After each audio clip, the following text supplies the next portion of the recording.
and even some Republicans, let's just raise the corporate tax, or let's raise this tax, or let's raise that fee. They think that businesses have this bottomless pit too, or that families do. Listen, this has been a long time coming. As I said, several years ago, I sat at a table and listened to a financial planner who was working with the state financial system. And I said, I'm concerned, and this is far before anybody like Scott Walker or Governor Rick Scott were talking about what to do with these public sector pensions and salaries. And he said, you have no idea. He said, I look at the tables. And he said, we can't sustain this. And again, it's not that these people, these teachers, these firefighters are not worth what they're getting, but we can no longer sustain that pot at the end of the rainbow. We can't give them the very generous retirement plans, the pension plans that provide, in some cases, for health care for you and your family.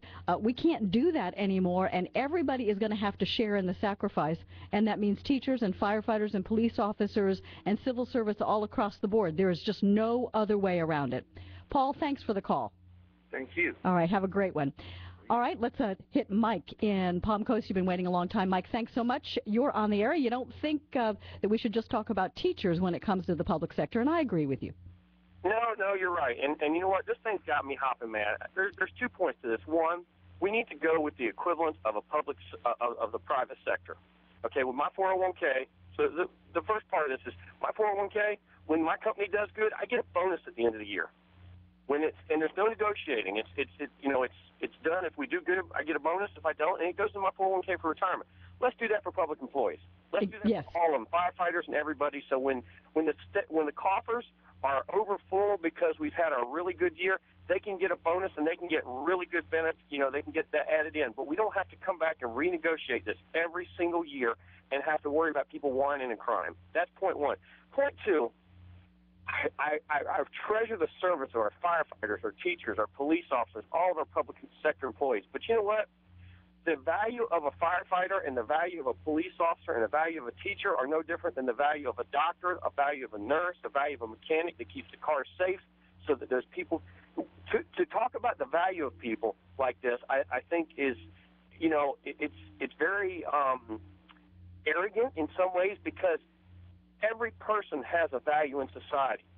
And just because if the doctor in a hospital, if he doesn't have a nurse, he's still not going to be able to do his job. Well, sure. If the mechanic is not there to take care of that police officer's car, that police officer is going to get into a wreck, or he's going to be stuck on the side of the road, can't do his job. Every single person has a value, and teachers do a good job. But you know what? They took the job knowing it is not a high-paying job, and to take the job and try to make it a high-paying job, it's not going to happen. Well, when you said, Mike, you said teachers do a good job, and I think by and large many of them do. But I think here's the problem, and I think this is the big elephant in the room, is that not every teacher is working up to capacity, and I think we see that reflected in the test scores. We see it reflected in some poor performance, and I think we have to say to teachers, listen, if you're going to be a teacher, then you're going to have to be evaluated the same way there's continuing ed for physicians, for lawyers, there's continuing ed for a pilot. You have to prove your proficiency, and I think if we're going to give teachers the salaries that I think that they should have, then along with that comes a certain amount of responsibility. And I want to see some testing. I want to see some performance standards. I don't want to see tenure. If you're going to compete, then you're going to have to compete the same way the private sector does. Absolutely. They need to, and you know what? This is not stuff that needs to be reinvented. No. If you look at how our military does training, and I used to do it, we had a system in the military to evaluate what we call instructors, teachers, very similar to terminology, and you can do it very easily. There's nothing that needs to be reinvented here. The people who are trying to reinvent it are trying to make something and skirt the system. If you want to evaluate how well somebody's doing, it's not always how well their students do, okay? Because you cannot only be measured on your students. That's right. You have to be measured on how you're evaluated and how you teach in a class. And let's get rid of those bad teachers. I don't understand. If I work in a field working in electronics. If one of my coworkers is doing a bad job and making the rest of us look bad, I want them gone. I don't want to keep them around. If you look at the Postal Service, my gosh, in the Postal Service, if you're drunk driving, it takes 3 offenses and so much rehabilitation. It takes almost 2 or 3 years to get somebody dismissed. I saw this in Dallas, Texas. Well, sure. And listen, FedEx, yeah, you come in with alcohol in your breath, Hasta la vista, baby. Yeah, that day you're done. Well, Mike, Exactly. I got to let you go, but the situation in New York with the rubber room, which we've all heard about, where teachers, they're so bad they can't fire them, but they put them in this room and they're there for years and years collecting their pay, their benefit, and their pensions, but you can't teach and you can't get rid of them because the union in New York has such a stranglehold. Hey, we got to take a quick break. It is Lynn Miller sitting in for Bud Hedinger. 407-916-5400. It is 7:25. From the David Moss Volkswagen Lee Road Traffic Center, still seeing delays westbound along I-4 between 528 and Central Florida Parkway. There is a crash now off to the side. This did have lanes blocked earlier, causing for all the backups through this area, although it is now off to the right shoulder. Also seeing some heavy traffic build up eastbound I-4 through the downtown area, and we are getting heavy westbound near 436 as well. And you may find a minor slowdown with a reported wreck along OBT at Sam Lake Road. From the Traffic Center, I'm Courtney Bright. It is going to be a nice day today. It is currently about 65 degrees, but it's going to warm up nicely to about 87. Partly cloudy skies tonight. It's going to cool off again. A low of about 65 and partly cloudy. Bring an umbrella tomorrow. The weatherman says partly scattered thunderstorms and a high of about 76 with another Chamber of Commerce day. And the beautiful sun is coming up in Central Florida. And I'm Lynn Miller sitting in for Bud Hedinger. 407-916-5400. 407-916-5400. Open Mind Monday is coming up, but the phone lines are open now if you want to grab one. If you'd like to comment on the issues of the day, you're welcome to do so. We've been talking about the disparity between the public sector and the private sector. And for all of you public sector employees, and I'm sorry I haven't been able to get to everybody, but for all of you out there who feel like we are somehow bashing you or that you don't have a good deal, let me tell you, you have a great deal because most public sector employees have never faced a layoff. You have collective bargaining right now. You have great benefits, health care, retirement, pensions. Those of you who think you've got a bad deal, go sit down with some of your private sector counterparts. Go talk to someone who's an entrepreneur who owns their own company. Deal with all of the bureaucratic red tape and mess, and we haven't even talked about that. You try to start a company, just try. You will be on the phone for hours, if not days, filling out forms, requests, permits, anything that you can imagine, from the kind of light you use to health requirements to paperwork for your employees, if you have any. Your cabinet will be overflowing with bureaucratic stuff, and you have to keep track of all of this stuff. You can't just say, I'm going to go build widgets. Just try that. The expense, the headache. I have a friend in the construction industry. He used to hire someone to go sit at the county office to walk his permits through. It took so long to do it. So try what a private sector person has to go through. And you know the guarantees that we get? Nothing. Zilch. Nada. We get only what we can make in profit, that the government doesn't take at all levels, that we don't have to pay in regulations, fees, permits, that we don't have to pay our salaries and the tax on our salaries and the workers' compensation on the salary, everything that goes with it.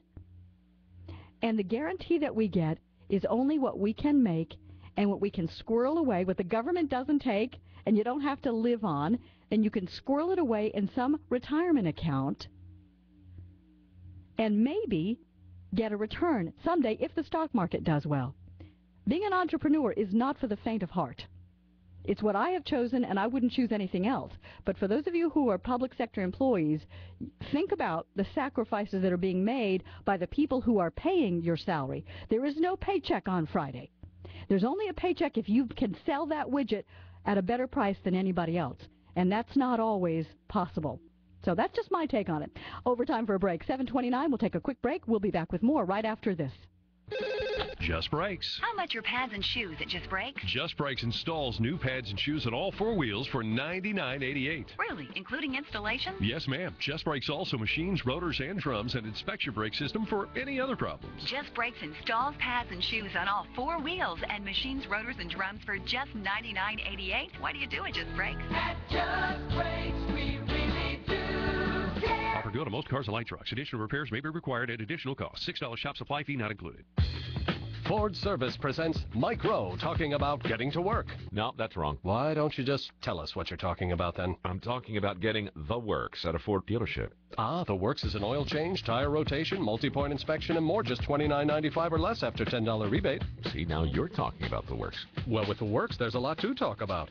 Visit your Ford dealer and see if the works for you. Up to 5 quarts oil, taxes, diesel, and disposal fees extra. See participating dealership for rebate details through 3/31/11. What could you do with a Sprinter van? I use my Sprinter van as a delivery vehicle for my medical supply company. It gets over twice the fuel mileage as my last van. My Sprinter van is a workshop and a warehouse for my air conditioning business. I'm 6'2", but there's plenty of room to stand up back there. My Sprinter van gives me the space I need to pamper my pets for my mobile dog grooming business. How could your business use a Sprinter van? Explore your options. Click on the Sprinter banner at OrlandoFreightliner.com or visit OrlandoSprinter.com. Anxious about selling your house?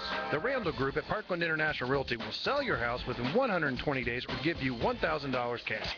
This is Randy Everett from the Randall Group at Real Estate Radio Now. We're serious about selling your house, and we will back it up too. Tune in to Real Estate Radio Now, Saturdays at 11 a.m. to learn more about our $1,000 home sale guarantee. The Randall Group at Parkland International Realty. Call now, 888-540-0540. That's 888-540-0540. Could switching to Geico really save you 15% or more on car insurance? Do mimes make even less sense when you can't see them? The mime is stuck inside a giant invisible box. Now he's drawing an imaginary door. And now he's opening his imaginary door. And the imaginary door just shut on his fingers. Now he's doing an imaginary cry. Switch to Geico now and you could save hundreds on your car insurance. To get a free rate quote, visit geico.com. Then buy online, over the phone, or at your local office. Could switching to Geico really save you 15% or more on car insurance? Do only dogs hear dog whistles?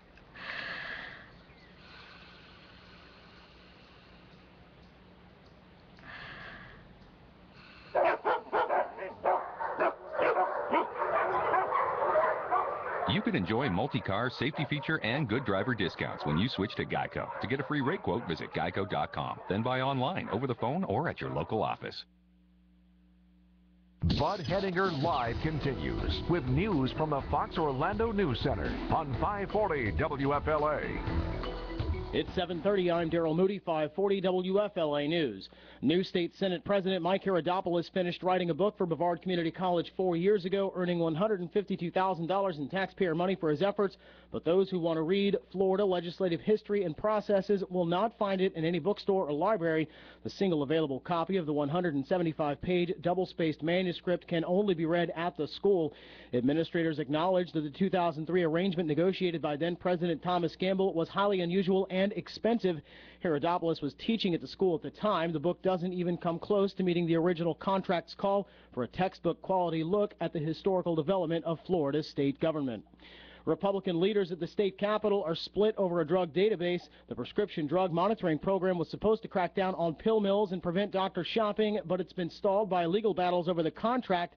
540 WFLA's Tallahassee Bureau Chief Rick Flagg reports. Governor Rick Scott wants to cancel the drug database. He has questions about the private foundation behind it. I'm trying to figure out in that group where the money is. The governor says that database is an invasion of privacy, but Senate President Mike Herodopoulos doesn't buy it, not when 7 people die in the state each day from a prescription drug overdose. We will get this funded because it's a major problem. It is destroying people's lives. The Attorney General is also backing the database, but House leaders appear to be siding with the governor. It has all the makings of a classic showdown in the upcoming legislative session.